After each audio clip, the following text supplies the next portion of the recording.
Quick, before the story starts, hit the subscribe button. Hi, this is Miss Gilding. Today we're going to read My Doll is Lost by Dan Elliott, illustrated by Mathieu, featuring Jim Henson's Sesame Street Muppets.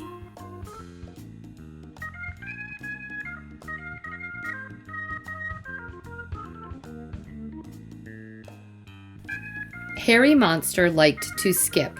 One day he skipped down Sesame Street and right into the mailman. Letters went flying. So did the mailman. Harry helped the mailman get up. Then he picked up the letters. "Look," said Harry, "a letter for me." Harry dropped his bag and read the letter. The letter said, "Dear Harry, come to a tea party today. Bring your favorite doll, Ernie and Bert." It was from Ernie and Bert. Harry skipped down the block. "I love parties," he sang. He skipped to Betty Lou's house. She had a letter too. "Are you going to the party?" he asked her. "Oh yes," she said, "and so is my beautiful doll." Harry smiled and said, "So is my beautiful doll." Then Harry stopped smiling. "Where is my doll?" Suddenly Harry remembered. "I had my doll in a bag and I put it down on a pile of leaves by the post office." Betty Lou said, "Let's go find it."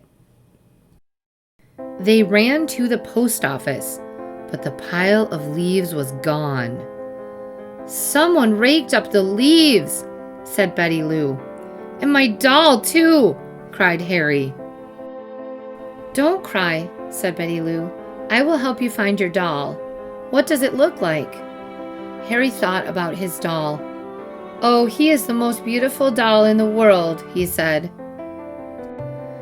"Then it must look like my doll," said Betty Lou, and she ran off to look for a beautiful doll.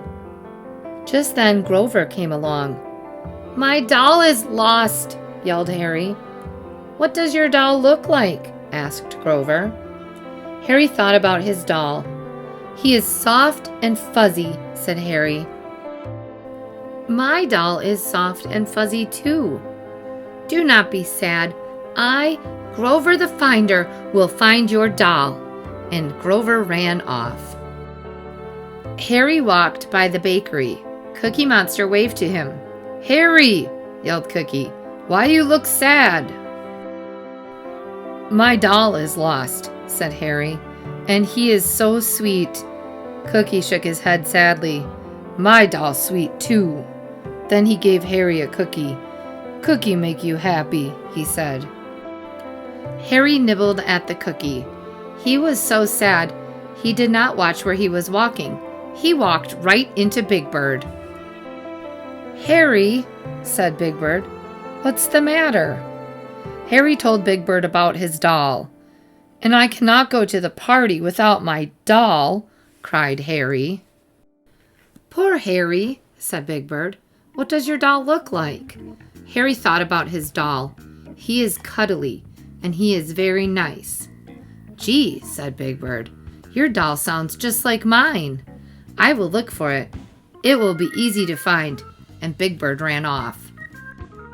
Harry sat down by a trash can.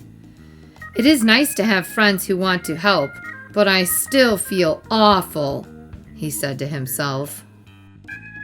"Where is my doll?" he yelled out loud. Up popped Oscar the Grouch. "No yelling aloud," yelled Oscar. Harry began to cry again. "I think my doll was thrown away with the trash," he cried. Oscar's eyes lit up. "What does your doll look like?" "He is beautiful," Harry said. Said Oscar. "I found a beautiful doll in the trash this morning." And he went down into his can. Soon Oscar popped up again. He had a doll with a torn dress and one arm gone. "Is this your doll?" asked Oscar. "No!" wailed Harry. "Well," said Oscar, "I did find another doll, but it is not beautiful." Harry stopped crying. "Let me see it," he said. Oscar hunted in his can. Then he pulled out a doll. "My doll!" yelled Harry happily. "My beautiful, soft, fuzzy, sweet, cuddly doll." "Yuck," said Oscar. "Oh, Oscar," said Harry, "how can I ever thank you?" "Just go away," said Oscar. Harry ran to Ernie and Bert's. The party had started, and everyone was there. So were their dolls.